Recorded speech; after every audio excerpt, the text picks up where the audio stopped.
All right, this is lesson 5.6 on indirect proof, inequalities in two triangles. And I will tell you, indirect proof, I think it's beneficial to know that it exists, but it's not something that you're going to sit down and spend a considerable amount of time working on as we have done with our two column proofs. So it's important to know that it's out there and to know how to do it, but we're not going to do a whole lot of indirect proofs. So, what is an indirect proof? It's a proof which you prove that the statement is true by first assuming that the opposite is true. If this assumption leads to a false proof, then the original statement is proved to be true. So, it's basically taking a statement and trying to prove that the opposite of it is true. And in trying to do that, we prove that that is false. Then we prove that the original statement is true. So it's an indirect way of going about that. So there's 4 steps for an indirect proof. One is to identify the statement that you want to prove is true. Well, that we do regardless of if it's an indirect or a 2-column proof. Then the second says to assume that the statement is false by assuming its opposite is true. So if we say that, two triangles are congruent, then the opposite of that would be to say that those two triangles are not congruent. Okay, so we're looking for that opposite statement. And then essentially what we're trying to do is to prove that the opposite statement is true. And then if a contradiction is reached, then the original statement must be true. So for example, if I'm trying to prove that two triangles are not congruent, okay, so I'm doing an indirect proof. I'm proving that they're not congruent.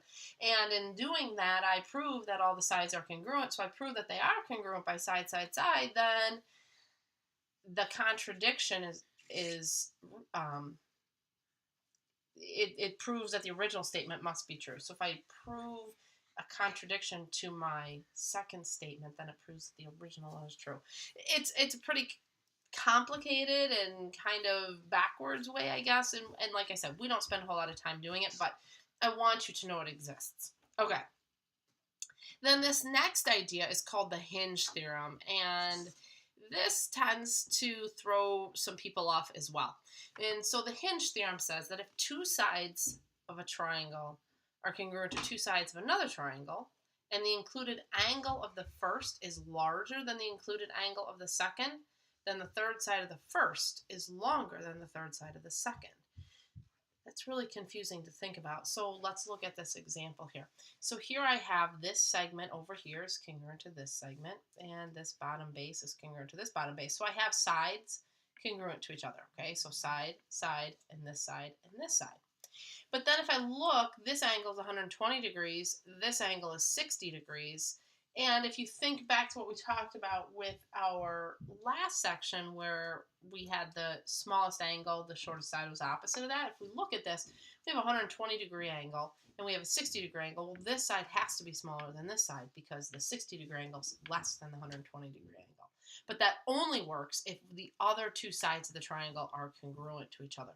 So I have down here that M is actually greater than N. And so we can also prove that the converse of that hinge theorem is also true. And so that just follows with logic to prove that that's true. All right, so here are a couple examples I'd like you to look at. Example number 1.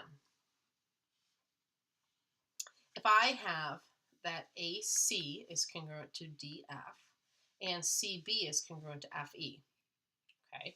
And I know that this is an 11-inch side and this is a 15-inch side. This is a 58-degree angle. I know it doesn't look 58 degrees, but let's say it is. Which can be the possible measurements for angle C? It's very possible that there's more than one answer here. So this is a 58-degree angle opposite a 15-inch side. Here I'm trying to find the angle measurement opposite of the 11-inch side. So which of those measurements are possible for angle C? And then here's example number 2. So now I know that GH is congruent to JK and HI is congruent to KL and that this is a 65-degree angle. Again, I know it doesn't look 65. It looks more like 165. And this is a 45-degree angle. Regardless, this one is bigger than this angle here, which can be the possible measurements for the length of JL. Well, opposite the 45-degree angle is 9 centimeters, so could JL be 5, 7, 9, or 11? So a couple multiple choice questions for you for tonight's example problem. So have those answered for tomorrow. Make sure you have all the notes written down. We'll go over them in class. And this concludes chapter 6. So, make sure you're preparing your papers for your test and everything for this particular chapter. Have a good night. See you tomorrow.